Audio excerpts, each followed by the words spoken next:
Glaze gas anyone SN2 के example में एक एग्जांपल जो मिला है वो है, देख लेते हैं उसको।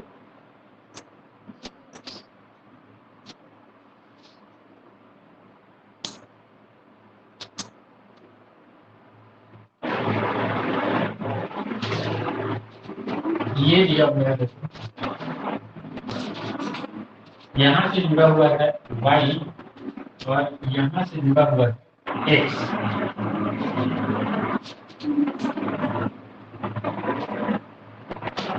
ठीक है, ये कोई कंपाउंड है, इसका जब हम क्या कराते हैं, इसका R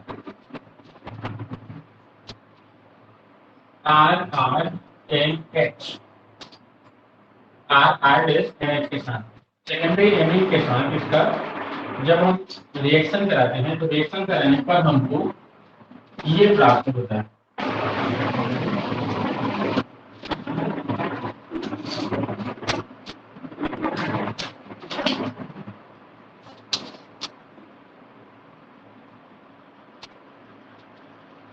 एन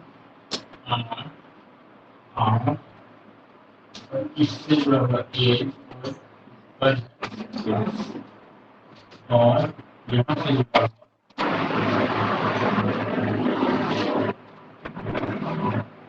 ये वाई और ये एक्स। और आगे देखें तो यह आगे रिएक्शन करता है और रिएक्शन करके ये देता है हमको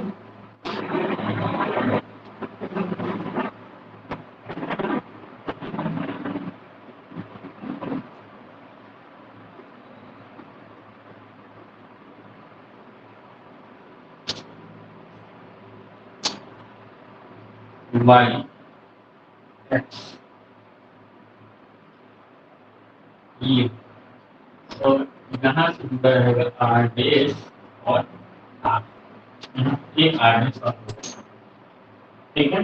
इसको क्या बोलना है, तो इसको देखने के लिए वन एक्स वाई वाला कॉम्प्लेक्स है, ये फर्स्ट कॉम्प्लेक्स है, ये फोर्थ कॉम्प्लेक्स है, 4xy वाला कॉम्प्लेक्स। यहाँ पे देखें दूसरा रिएक्शन, तो दूसरा रिएक्शन इसमें क्या पॉसिबिलिटी है, तो दूसरा रिएक्शन में पॉसिबिलिटी है कि यह कार्बन के आयन बना ले,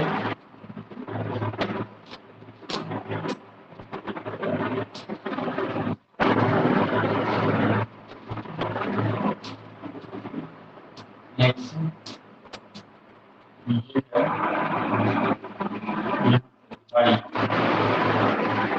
ठीक है। कार्बन के आयन बन गया, ये है हमारा 2x वाई कॉम्प्लेक्स। साथ ही साथ यहाँ से क्या निकलेगा, तो वी आर माइनस जो है यहाँ से रिमूव होगा। इसमें देखें यह इसमें फिर चेंज हो सकता है, जब इसका रिएक्शन किसके साथ कराने, तो इसका रिएक्शन कराने आर डैश एन एच, तब वह इसमें चेंज हो सकता है। ठीक है, तीसरा रिएक्शन देखें, तो तीसरा reaction DMSO dimethyl sulfonic oxide, sulphonic oxide के साथ जब इसका रिएक्शन करा देते हैं तब यह क्या होता है, ये मिलता है हमको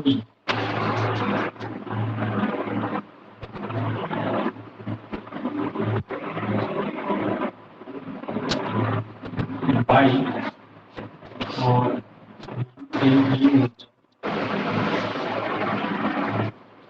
एक्स, ये ओ और ओ से जुड़ा हुआ एस से जुड़ा हुआ डायमेथिल ग्रुप, ठीक है। और यहाँ पे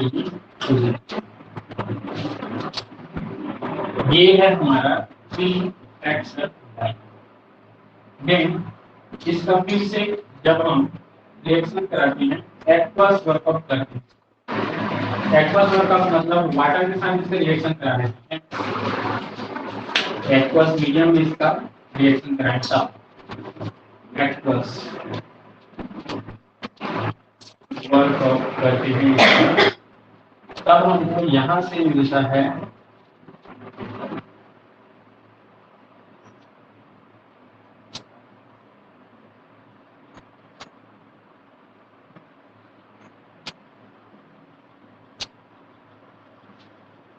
ये y x और यहाँ से जुड़ा है हमारा वो, ठीक है, जो कि है 6xy कॉम्प्लेक्स। आगे देखिए, तो इसी का जब हम रिएक्शन कराते हैं इसके साथ तो R डैश एंड H, तब हमको यहाँ से प्राप्त होता है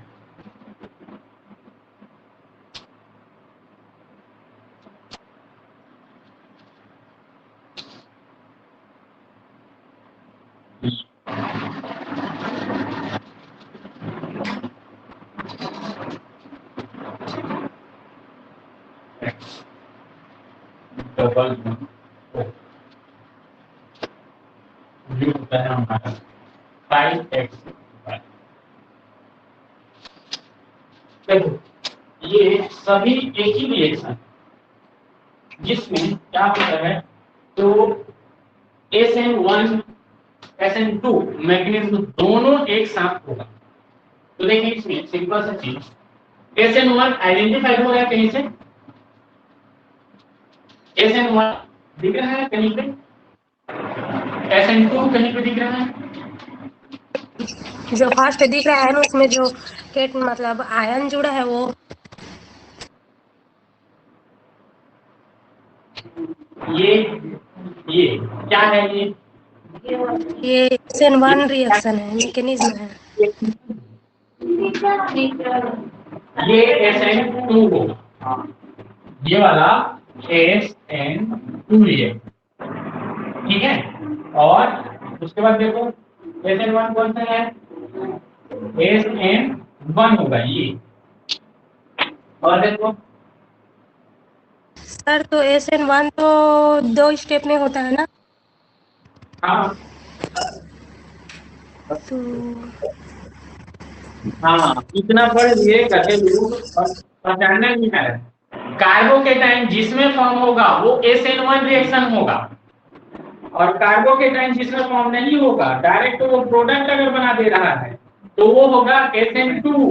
और यहाँ पे देखो अंधों जैसा काम करते हो, क्या काम करते हो, देखो ये है न्यूक्लियोफाइल, न्यूक्लियोफाइल जुड़ करके सीधा प्रोडक्ट बना रहा है, और यही रीअरेंज होकर ये बना रहा है, मतलब यह क्या होते हैं, तो ये कार्बोमर है दोनों के दोनों, ना कि कोई अलग अलग प्रोडक्ट। समझ में आया? Yes sir. हाँ, तो SN1 में क्या होता है, तो SN1 में कार्बोकेटाइन बनेगा, देखो कार्बोकेटाइन बन रहा है कि नहीं बन रहा है, और कार्बोकेटाइन फिर क्या करता है,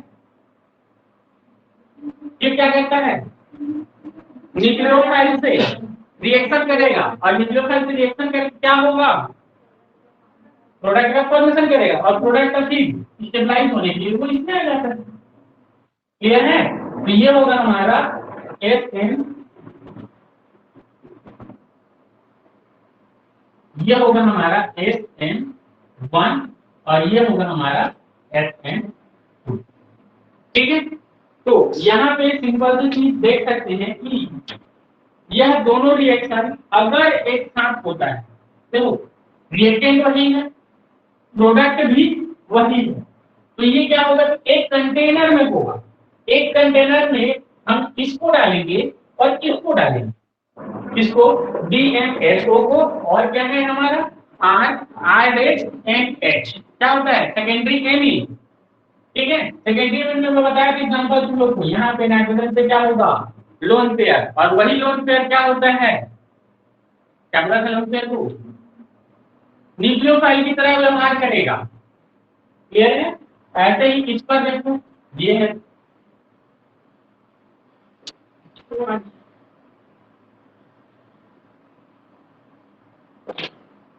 तो बोलो, यह एक कंटेनर में होगा, इसमें से मेन रिएक्टेंट कौन सा है, ये है हमारा सबस्ट्रेट, ये है हमारा सबस्ट्रेट, ये हमारा क्या है इंटरमीडिएट, ठीक है। ये क्या है हमारा लेस स्टेबल, ठीक है, और ये क्या है हमारा मोर स्टेबल प्रोडक्ट।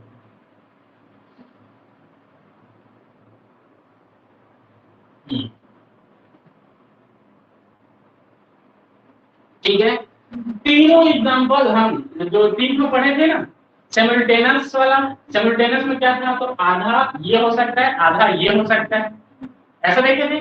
तो उसमें क्या होगा, तो आधा जो है इसमें से 50% अगर इधर से और 50% इधर से अगर जाता है, ठीक है, तो वो हो गया सिमुलटेनियस वाला।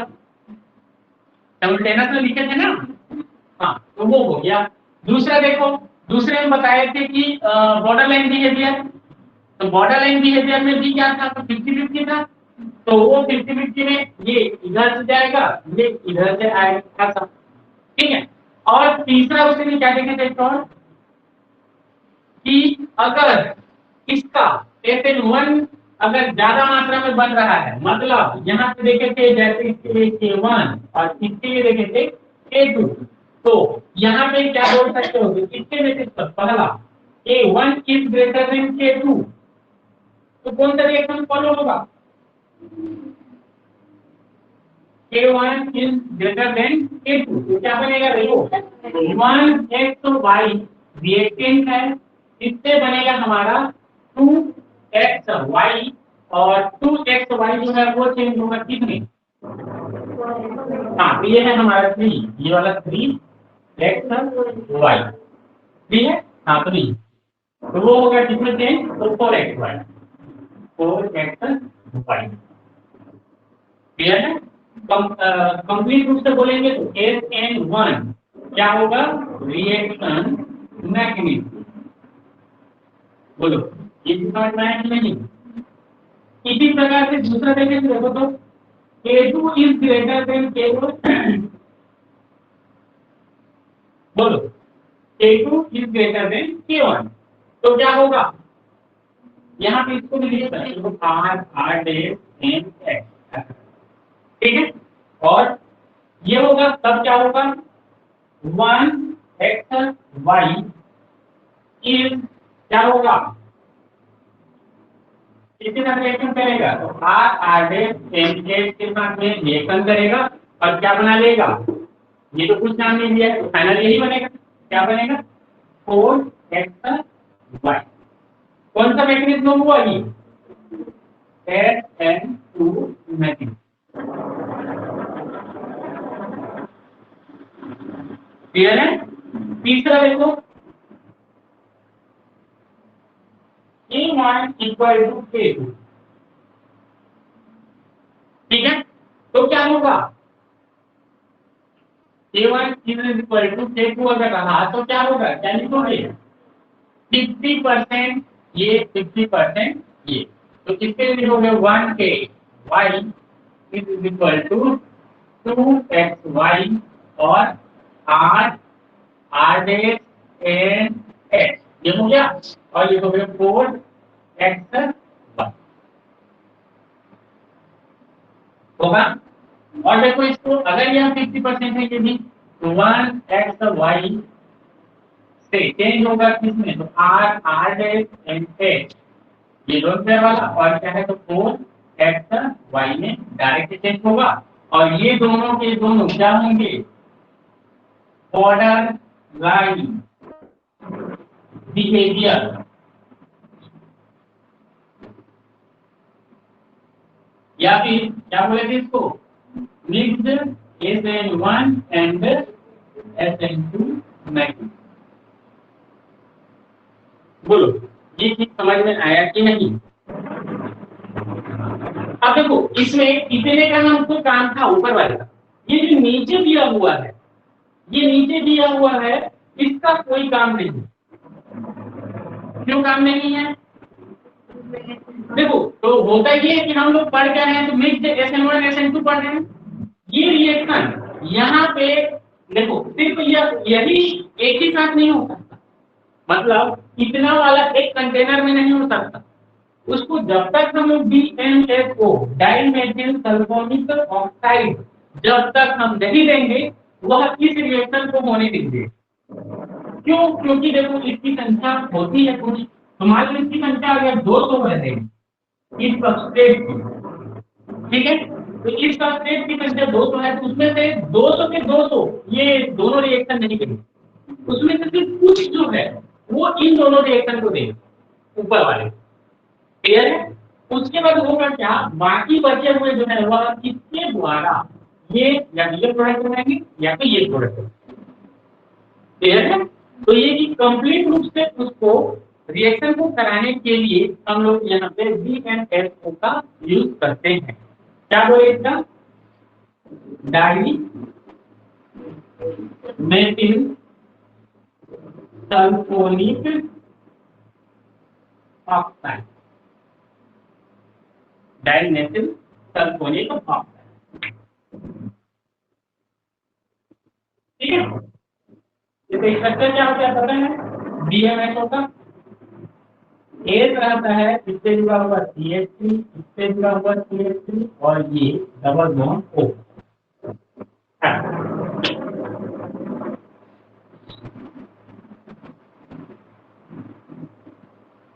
ठीक है, समझ में आया ये चीज?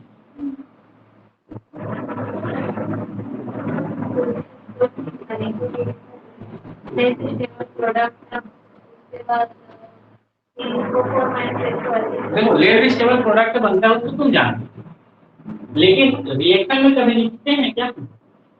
प्रोडक्ट तो फाइनली जो स्टेबल है तो उसी को लिखते हैं। यहाँ पे इस चीज को लिखे हैं तो हम जान रहे हैं कि हाँ यह क्या होता है, तो टार्टोमेराइज होकर ये देता है। ठीक है, तो इसमें इसको अलग से यहाँ पे फिर लिखो, फिर उसको स्टेबलाइज प्रोडक्ट बनता है, ऐसा नहीं होता कभी भी। रिएक्शन नॉर्मल रिएक्शन दिखाओ, ये मैकेनिज्म है ऊपर वाला। नॉर्मल रिएक्शन हमेशा दिखाओगे तो क्या होगा, तो रिएक्टेंट कौन है, इंटरमीडिएट कौन है, प्रोडक्ट कौन, ये दिखाया जाता है रिएक्शन। क्लियर है? और मैकेनिज्म में ठीक इंटरमीडिएट के इंटरमीडिएट, इंटरमीडिएट का और इंटरमीडिएट, इंटरमीडिएट का और इंटरमीडिएट, ऐसा दिखाया। क्लियर है? हाँ, मैकेनिज्म में डिटेल से बताया जाता है, रिएक्शन में सिर्फ उसको तुम लोग ज्ञान पढ़े हो ना, तो रासायनिक समीकरण किसे कहते हैं उसके परिभाषा से 5-6 को। बहुत बड़ा जो रिएक्शन होता है उसके मेन कंटेंट को लेकर के क्या बोलते हैं, अभिकारक और माध्यमिक यौगिक और क्या था उत्पाद के बीच का जो रिलेशन होता है या लिखने का, एक लाइन में लिखने का तरीका होता है, उसी को भी केमिकल रिएक्शन या फिर क्या बोलते हैं रासायनिक अभिक्रिया कहते हैं। पहला पॉइंट, ठीक है, समझ में आया ये चीज? तो इस बेसिस पर हम लोग इसका एक्सप्लेनेशन देते हैं।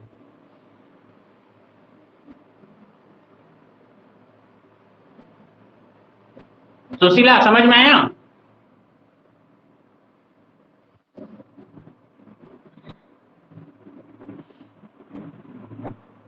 सुशीला समझ में आया कि नहीं? यस मैम, यस सर है। Yes ma'am? नहीं सर। चलो ये हो गया। चलो आगे देखिए इसमें, तो इसी का देखो ये तीन जो लिखे हैं हम लोग, इन तीनों के लिए रेट कांस्टेंट हम लोग डिटरमाइन करेंगे। तीनों प्रकार का हो सकता है इसमें रिएक्शन, तो तीनों का देखते हैं काइनेटिक्स।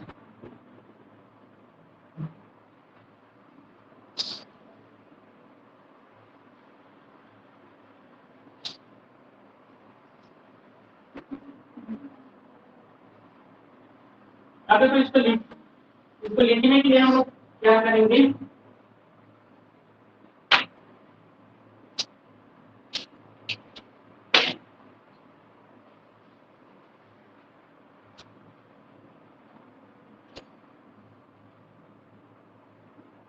काइनेटिक्स। पहला का काइनेटिक्स देखते हैं हम लोग, K1 is greater than K2, ये होता है। तो बोलो इसके लिए काइनेटिक्स क्या होगा, rate constant is equal to K into substrate का कॉन्सेंट्रेशन K1 ग्रेटर है, मतलब कौन सा मैग्नीज में है SN1, और SN1 है तो क्या होगा इसका रेट जो है वह सिर्फ और सिर्फ सबस्ट्रेट की कॉन्सेंट्रेशन पर डिपेंड करेगा। मतलब अगर इस स्थिति में आती है तो इसके लिए हम बोलते हैं कि यह कौन सा order first order kinetics follow करता है, फॉलो करता है।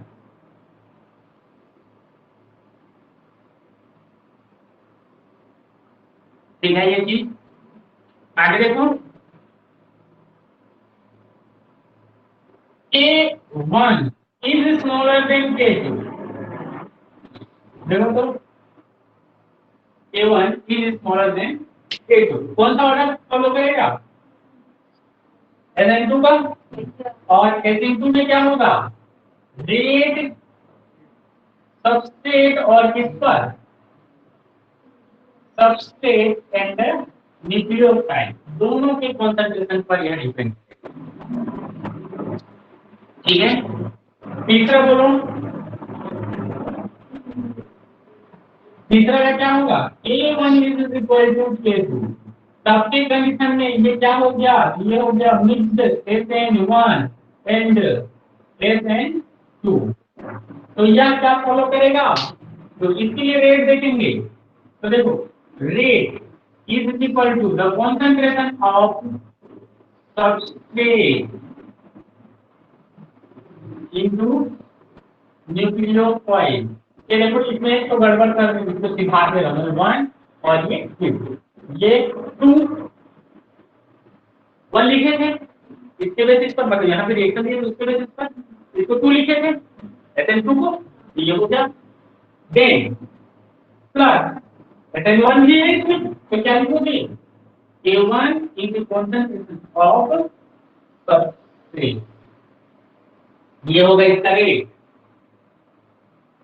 बोलो कौन सा ऑर्डर फॉलो करेगा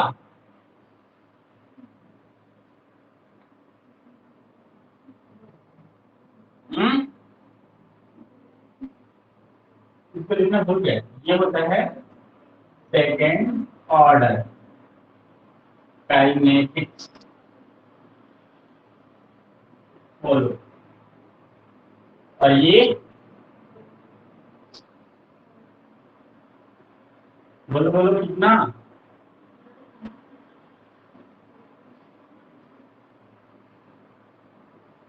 ये क्या करता है थर्ड ऑर्डर काइनेटिक्स फॉलो करता है।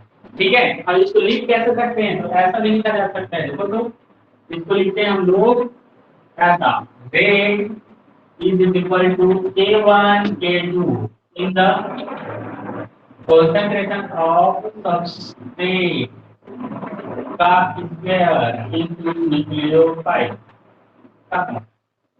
ये भी लिखा जाता है सही बुक में, ये देखो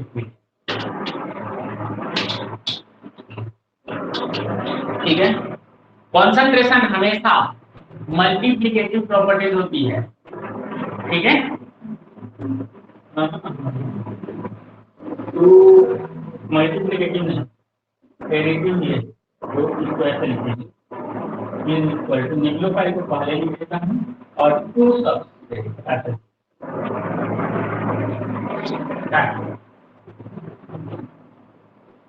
क्योंकि एक दो सबस्ट्रेट है अन्य है दोनों तो क्या होंगे जुड़े। ठीक है, तो इस बेसिस पर हम लोग इसका क्या दिखाते हैं, तो काइनेटिक्स दिखाते हैं कि ये तीनों अलग अलग जो रिएक्शन हुए उसके लिए तीनों अलग अलग प्रकार से इस प्रकार से होते हैं।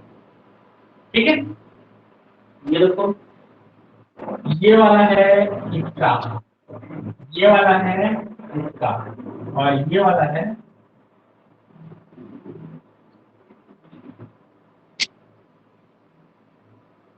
ठीक, इसी को कुछ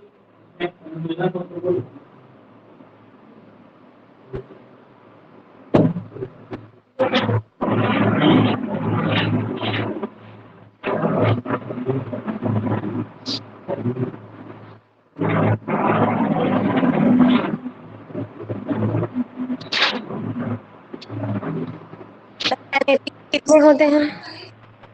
हम्म, क्या ऑर्डर बोले? काइनेटिक्स कितने होते हैं? ऑर्डर, काइनेटिक्स कितने होते हैं, जैसे कि यहाँ बस फर्स्ट सेकंड थर्ड दिया है वैसे? हाँ, जीरो एक और होता है, जीरो के बाद स्यूडो ऑर्डर में भी होते हैं, लगभग 6-7 होते हैं।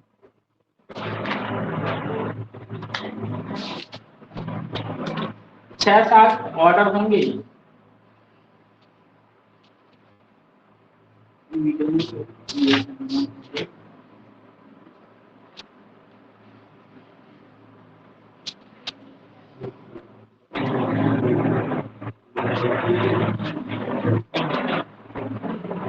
देखो कौन कौन से ऑर्डर आप कैंडिडेट होते हैं। जीरो ऑर्डर का होता है ए, first order 2, second order 3, third order 4, हो गया।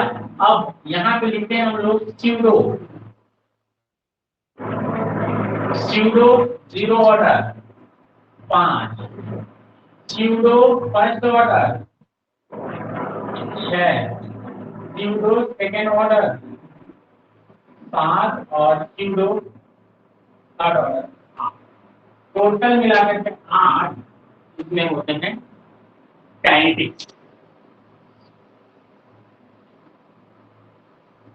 सर इसमें सूडो क्यों जोड़ा गया है ऑर्डर वाला?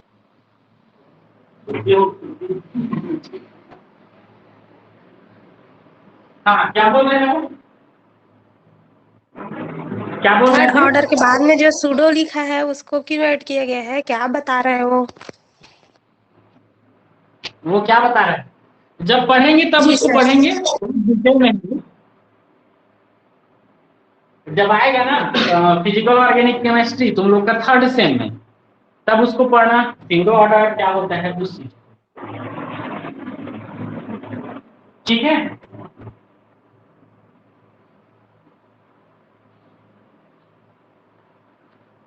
चलो इसके बाद देखें। तो अगला मैकेनिज्म है सेट मैकेनिज्म।